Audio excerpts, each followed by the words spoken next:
episode of The 3 Count. I'm War Machine MJ. With Rodimus Prime. And Mainstream Russo, bro. We are the 3 Count Mafia. We are here today to talk about more of the network stuff. Yes. So you know how our usual spiel goes. We go from worst show of the week to the best show of the week, and we give our match of the week. Yeah. Alright, let's go ahead and start with NXT UK, since they're still at the Download Fest. Yep. This one was slightly better. Yeah, compared to last week. Yeah. We kicked off the show with Imperium members Marcel Barthel and Fabian Eichner taking on Muscle Cat Jesus himself, Saxon Huxley, and Tyson T-Bone. I don't know if he looks like Muscle Cat Jesus or a knockoff version of Bruiser Brody. He looks like a Bruiser Brody ripoff, but he's called himself Muscle Cat Jesus. So. Yeah. Actually, he called himself the Muscle Cat, which, what the fuck does that mean? I don't know. And the fans started chanting Muscle Cat Jesus. Yeah. And he teamed up with Tyson T-Bone, but you know, this match was the usual handiwork of Imperium. Like I told these guys, Marcel Barthel and Fabian Eichner are a license to print motherfucking money.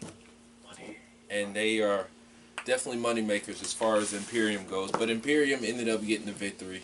Easy win for those two. The two halves, if you will, of Imperium. 2/4. Thank you. 2/4. Two halves. Well, you know, 2/4 of Imperium. 2/4 of Imperium. Yes. Anyway, we would hear from Imperium later on, basically saying if Trent Seven wants a fight, Walter will be happy to give one to him. Yep. Next, we had Zaya Brookside taking on Jenny in her fair one-on-one match. Jenny. Of course, she had Jazzy Gabert by her side. Now, she claimed that she didn't need Jazzy's help. However, Jazzy would be involved here and there during the match. And, of course, because of Jazzy, Jenny got the victory. Yeah, there's a spot where Zaya Brookside shoved Jenny off. Jenny bumped into the ref. He wasn't out cold. He was just kind of, my arm. Yeah. At that point, Jazzy Gabert tripped up Zaya Brookside, and that led Jenny for the win. Yep. Walter and Imperium were in the locker room as they were being interviewed, and Walter basically accepted his challenge. And he basically sent the message to Trent Seven saying, look, you want to fight me? Okay, I'm going to break your back. And I'm going to put you out just like I did your little buddies Pete Dunne and especially Tyler Bate. Yep. Next we had Kenny Williams announcing that he has a match next week against Noam Dar after Noam Dar rubbed his face in some shit. Mud. Mud. Yeah. He said, wash the taste of mud out of my mouth. Oh, yeah, yeah. And he was standing in front of the trainer's room because he said, that little wing you so-called had me under, I'm going to break it next week. I'm going to break it. Yeah. The Lucky End taking on Noam Dar next week. Next, we had the NXT UK Women's Champion, Toni Storm, along with Shiny, as she likes to call it, addressing Kaylee Ray. She said, look, Kaylee Ray, you know, she's somebody who I looked up to, somebody who I used to call a friend. Now she's going around trying to beat people up and attack people, trying to send a statement towards me. Yeah. To which the devil came out herself and said, oh, you're whining and crying and singing the blues. So you know what? You want to get this over with. All right, we're going to do this tonight. How about we do this right now? Yeah. Is what you want me to say. However, I'm going to make you wait. I'm going to make you wait until the biggest show that we can put on, NXT TakeOver Glasgow. Till then, I'm Glasgow? Cardiff. Well, they're both in Scotland. No. Okay, yes. I fucked up. Yeah. Cardiff is in Wales. Glasgow's in Scotland. I got to Scotland because Kaylee Ray is from Scotland. Okay. So I kind of tripped up there. Yeah. My bad. Yeah. Anyway, until then, I'm going to make your life a living hell. Yeah.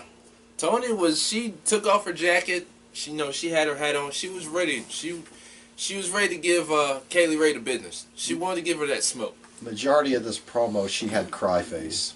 Who, Toni? Yes. Yeah. Look like somebody just really said something really mean to her. She's my friend. Or somebody was chopping up onions. Yeah. Sid Scala. Sid the Squid. He announced a match next week, the first ever 6-woman tag team match on NXT UK. Next week, it will be Toni Storm and Kaylee Ray on opposite teams. Teaming with Toni Storm will be Xia Brookside and Piper Niven. Teaming up with Kaylee Ray will be Jazzy Gabert and Jenny. So that should be incredible. Yep. Jenny. I'm not a smart man, Jenny, but I know a lot about shrimp. Yeah. Walter and Trent Seven will be next week. That's going to be, oh boy. Shrimping and pimping ain't easy, Jenny. Nice. Anyway, yeah, next week, Walter versus Trent Seven. Trent Seven. Noam Dar taking on Kenny Williams. It's going to be a packed show. And the 6-woman tag team match. Did they say anything about Dave Mastiff and... Oh, I don't think they said anything about it, but there was a backstage segment with Gallus after last week's affairs when the show went off the air and Dave Mastiff and Joe Coffey were still arguing. I'm sorry, Gallus. Anyway, they were in the trainer's room getting interviewed. Joe Coffey looked... Matt... Almost called him Matt Coffey. Matt Coffey. Mark Coffey. Matt, Mike, Mark. Anyway, Mark Coffey looked like he was in a bit of pain. Joe Coffey told him, just tape it up, we'll be good. That's it. Basically threatened to treat Bomber Dave Mastiff like a dog, tell him to sit and heel, because this is my kingdom. That theme song is Gallus, though. That is lit. But you're not Gallus. I know, right? Anyway, we had the main event. Cassius. Not Cassius. Cassius Ono taking the wrestling genius. Mark Andrews. This was a pretty good match. Mm-hmm. It was. It had a slow build, but then it turned around. It was starting to pick up pace. Yeah. Mark was basically being told by Cassius, you don't belong here. I'm a wrestling genius. You don't know what you're doing. But evidently Mark Andrews knew what he was doing because he got the roll-up and got the shocking victory, if you will, over the wrestling genius, Cassius Ono. There was a nice little spot where Mark Andrews went for the fall to pieces, but Cassius Ono caught him in like a headlock? Yeah. They said crevasse. Yeah. I don't know my They kept fine using terms. that a lot. Yeah. But he stood up and then he suplexed this dude by his neck. Who does that? Besides him. 1-6, son of a bitch. Brock Lesnar should add that to his repertoire. Yes. Do it viciously. Well, not too viciously. You don't want to actually hurt somebody. Just have him do a neck suplex. That's cool as shit right there. Next, we move on to 205 Live. We kicked off the show with a promo by Drew Gulak, basically saying he has a stranglehold on the 205 Live, and it grows tighter by the day because he beat the former champion. Yep. There was even a nice little .com exclusive video post their match at Extreme Rules, where Drew Gulak finally swapped out the side plates on the belt. Mm-hmm. I saw that. That's a nice bit of storytelling right there. Yes. What did the side plate say? Well, no, like he didn't put his side plates on there because he didn't beat Tony Nese. Once he beat Tony Nese, he finally put his own side plates on there. Cool. Anyway, we kicked off action with Akira Tozawa and the Brian Kendrick taking on Samir Singh, or was it Sunil? Samir. Thank you. They both look alike. So. It was hours ago. My memories are going to paste. Me too. Yeah. Of course, the Brian Kendrick was by Akira's side, and Samir, whichever one was by the other Singh brothers side.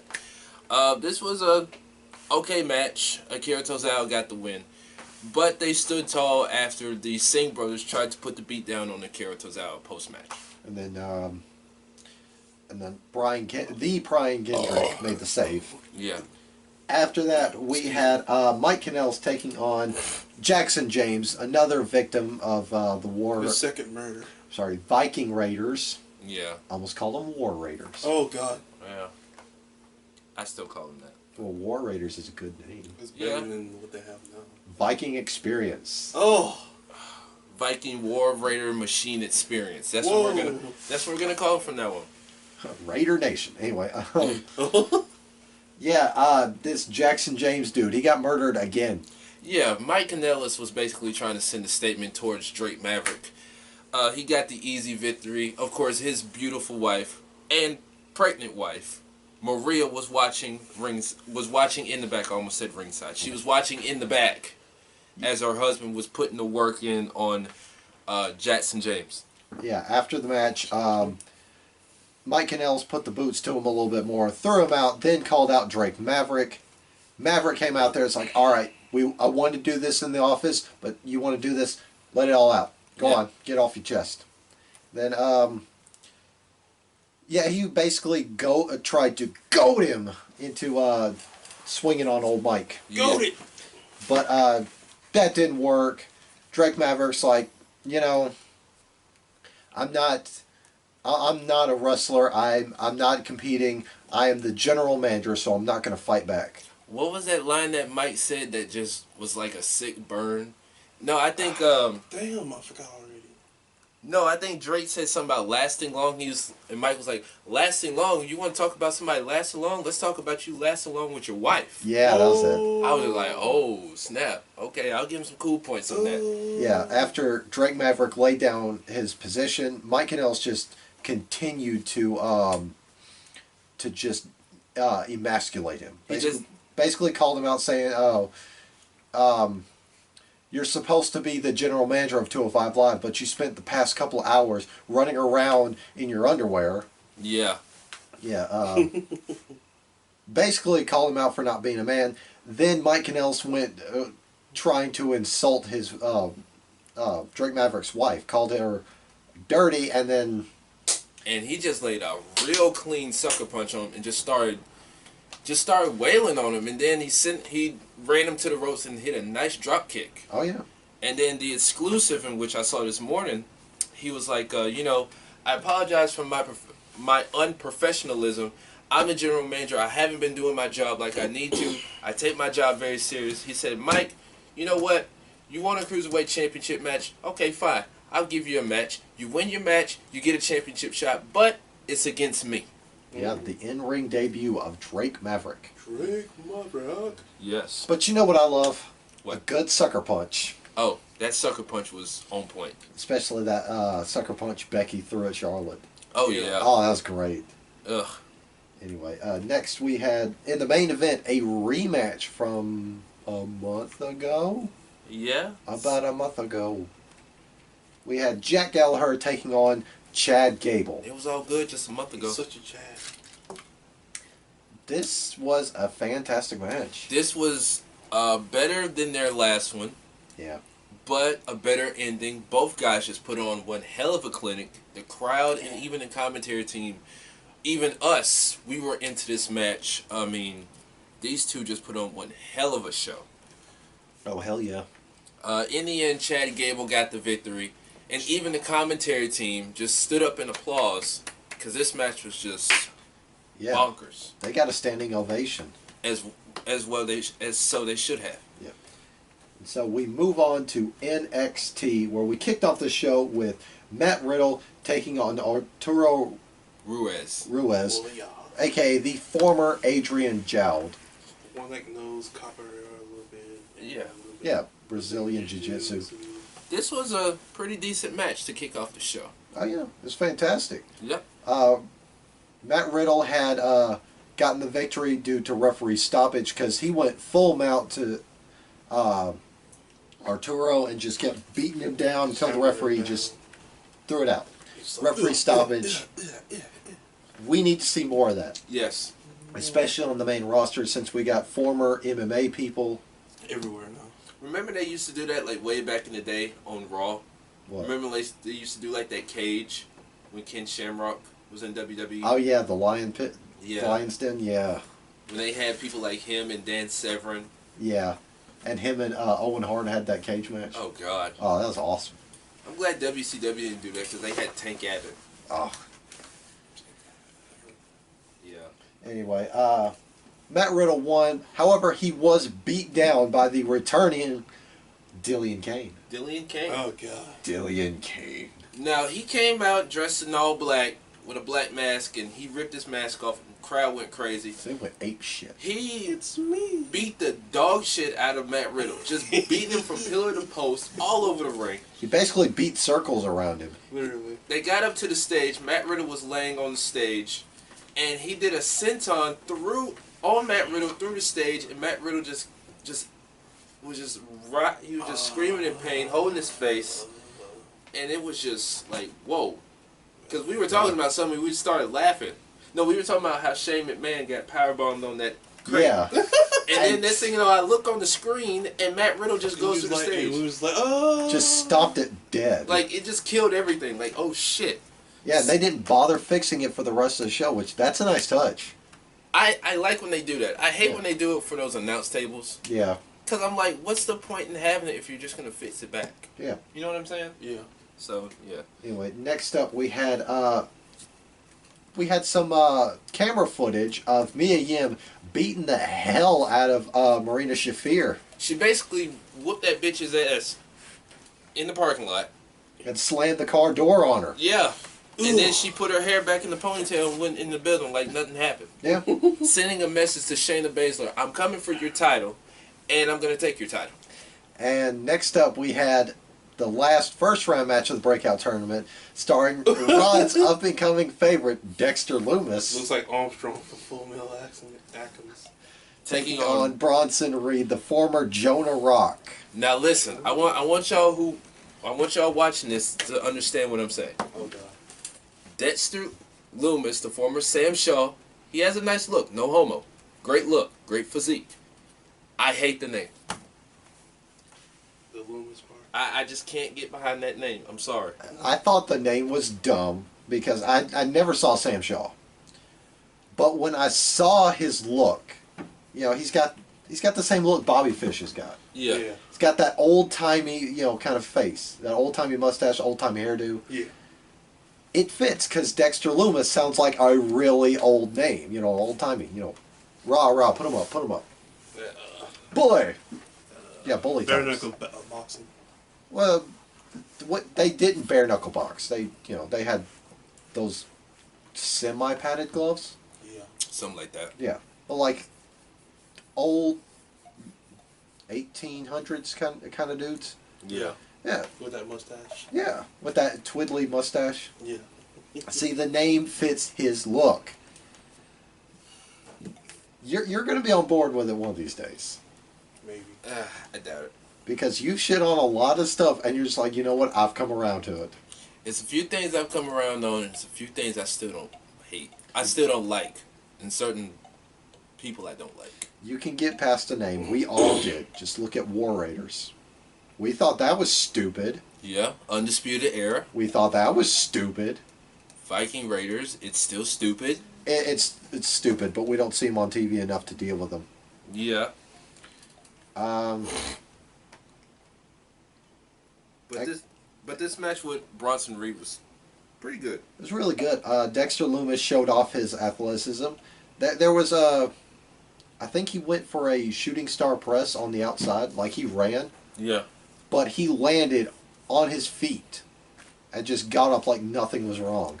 That was cool. That was On awesome. his feet. However, Bronson Reed put him away with a top rope splash. Yeah. Speech. So he will move on to take on Cameron Grimes in the second round. That should be good. Yeah, Angel Garza versus Jordan Miles is in round 2. That's going to be fantastic. Oh, yeah. Kind of sad that Swerve Scott didn't make it. I know. Yeah. Yeah, because he was my pick to win the whole tournament. I still say it's Cameron Grimes. Yeah. Tyler Breeze. They showed Tyler Breeze. Oh, this is great. Or should I say, it was Tyler Breeze on NX Breeze, as he like to call it. He was doing a photo shoot. Then he was interviewed by Kathy Kelly. And then in walked the Forgotten Sons. And they were like, oh, look at Tyler Breeze. the old face of NXT, thinking that this is the same NXT from way back when. He was like, no, this is where men actually wrestle. I'm a man, see? Look at this beard. Yeah. And then he looked at Jackson Riker, he said, aren't you Buddy Murphy? And he just got in his face like, dude, I will literally whoop your ass. This is Jackson Riker. He's a savage. Savage. Savage. Just his delivery on that. Oh, He's a savage. Sounds like Michael Cole trying to hype something. He's a savage. and just terribly, just do it terribly. He's savage. He doesn't need to be introduced like that. He doesn't need to be. He's a savage. Yeah. He can That's just how- be like, this right here, this is a savage. That's a murderer right there. This right here is a nerd. Oh! And this right here is just there. Oh, okay. That was weak. I couldn't come up with nothing better. I so. called you a nerd because I looked at the group text from like earlier, Yeah. and there was still that text of you saying, "I'm on my way from the library," Wow. and I texted back, "Nerd." Yeah, I know. Ah, I couldn't come up with nothing better, so. Anyway, yeah. nerd. Tyler Breeze is going to have some beef with Forgotten Sons because he talked about not having friends or factions to get his back. Yeah. Next, well, they showed what happened with Io Shirai, the heel Io Shirai, the sexy heel Io Shirai. Man, she's one bad lady. And she basically said last week, I don't need any friends. I don't need any of you. Yeah, and just, Sorry. Yeah, mic drop. Then it was revealed next week on NXT TV, she will take on Casey Catanzaro. See, I can pronounce it a lot better than I can spell it. Oh, God. Oh. I still spell it wrong because it's Catanzaro. I put Cantazaro. Catanzaro. I always do that. I don't know why. You're But a- Io Shirai taking on Casey Catanzaro Oh, next he was week. going to win that shit easily. It's Catanzaro. Yes. Is Cantazaro? Catanzaro, yes. Anyway. Yes, dummy. Next, we had Kushida taking on his next high-profile challenger in Apollo Crews. And he got an amazing ovation when he came out. The crowd went apeshit when he came out. Yeah, he got that Darby Allin pop. Yeah. Yeah, they even chanted "Welcome Home." Yeah. And like I told these guys, even when he got called up, it was way too early. Because Yeah. they still should have let him develop more in NXT. Yeah, They should have waited. Mm-hmm. but yeah, he was having a much better match than he's been having on the main roster. This was really damn good. These two were really testing each other out, and they put on one hell of a clinic for the time that they had. However, in the end, Kushida tapped him out with the hoverboard lock. Yeah. Afterwards, they showed each other both signs of sportsmanship. You know, they hugged it out. The crowd gave them a standing ovation. A really good match. Next, we had a Keith Lee segment where he talked about, I haven't changed. I haven't done anything since I've signed.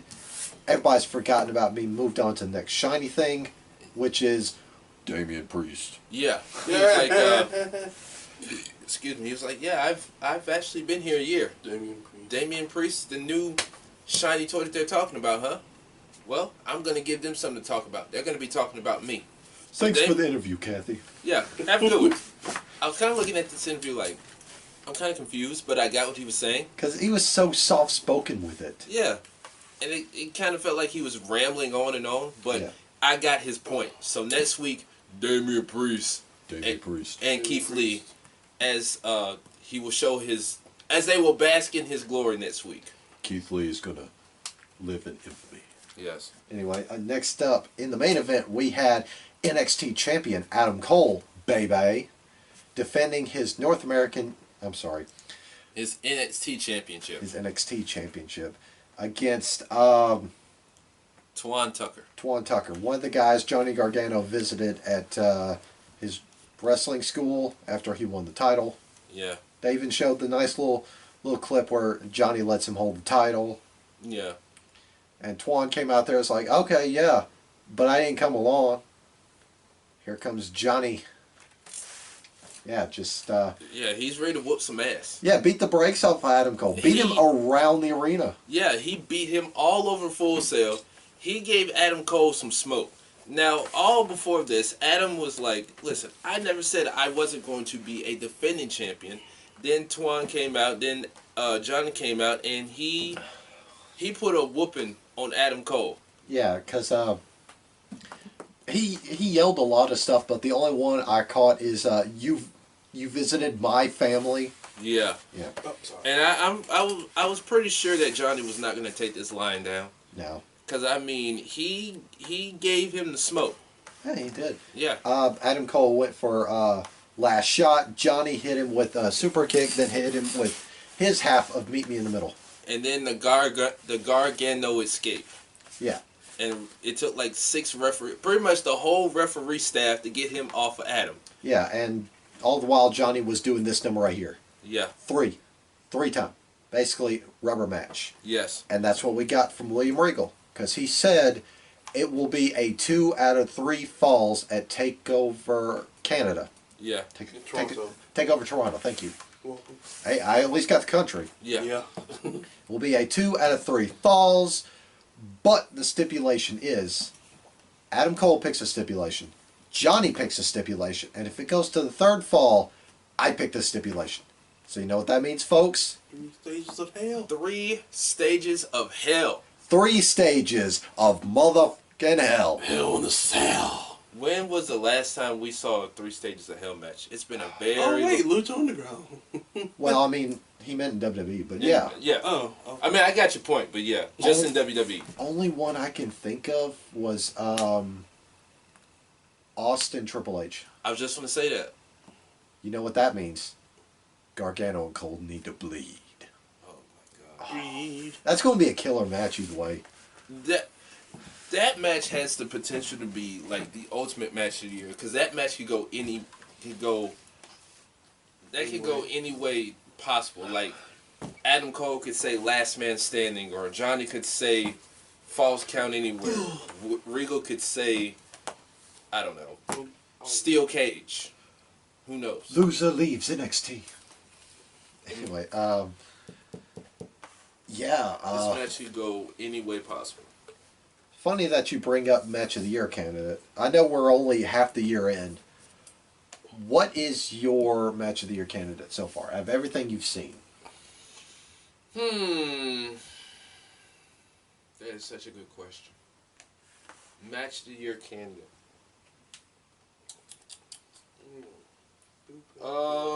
Kurt Angle's retirement. Hell no. Hell no. If Chad Gable was in there, it'd probably be up there. If it was Probably Chad better, Gable, yeah. It'd be a lot better then. I don't know.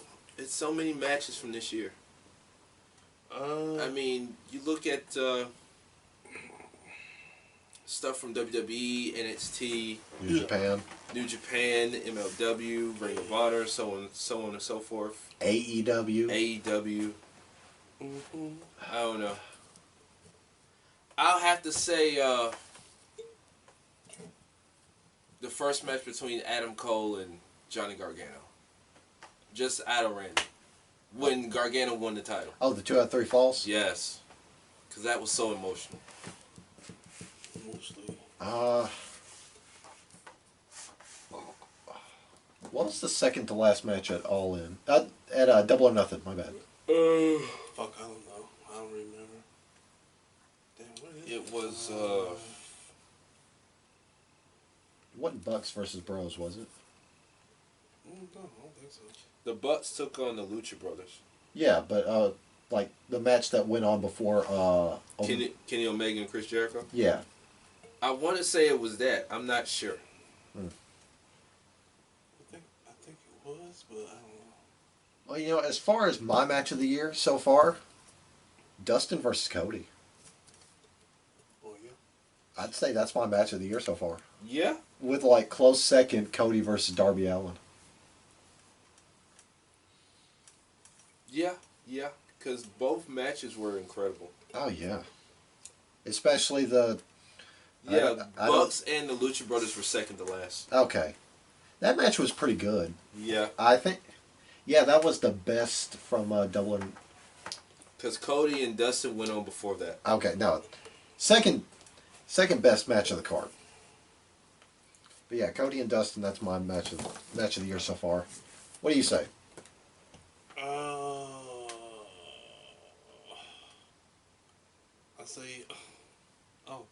I say Gargano and Cole the first time, and Right. then I'll say maybe Cody Dustin. Yeah, second. Yeah, I'll say that second. Yep. So yeah. I don't know. New Japan really hadn't put on a whole lot of. Good shows. Like, I mean, they have Like, good shows, but it's Yeah, not- they put on a lot of good matches, but nothing just like sticks out as match of the year. Yeah, they just I say been- Shingo versus Will Ospreay, best of the Super Junior Finals. Oh yeah, that was a good match. Them dudes for 30 plus minutes, them two like beat the piss out of 35 each other. minutes. It was like 30, close to 35 minutes. Them two put on a clinic. Yeah. And some of the matches from the G1 thus far have been pretty damn good. Yeah, I'll give it that. So yeah. But how's it stack up on your match of the year? Does it What? like? Best of Super Junior? Yeah. Yeah, it's up there as far as match of the year. But- I'll put that third. Okay. So they still got a ways to go to capitalize on what you think is best. Yeah, I mean they put on some stuff even from like WrestleMania weekend and even before, Yeah. but that's the one match that I can think of right now as third for match of the year for me. You know what should be match of the year? Oh god. Dalton Castle versus Roosh. Oh Yeah, 15 seconds. 15 seconds. Oh, I almost at 15 minutes. as soon as the bell. God, 15 minutes. That 15 seconds was the best 15 seconds I've seen all year. Dude, as soon as the bell rang. Oh my god, freaking murdered him. I want to see that match. Oh. I want to see that again. I watched that 3 times. That was so good. Jesus Christ. Yeah. Anyway, that's it for our network episode. I'm War Machine MJ. And I'm Rodimus Prime. I'm mainstream Russo. We are the 3 Count Mafia, and we'll see you guys next time.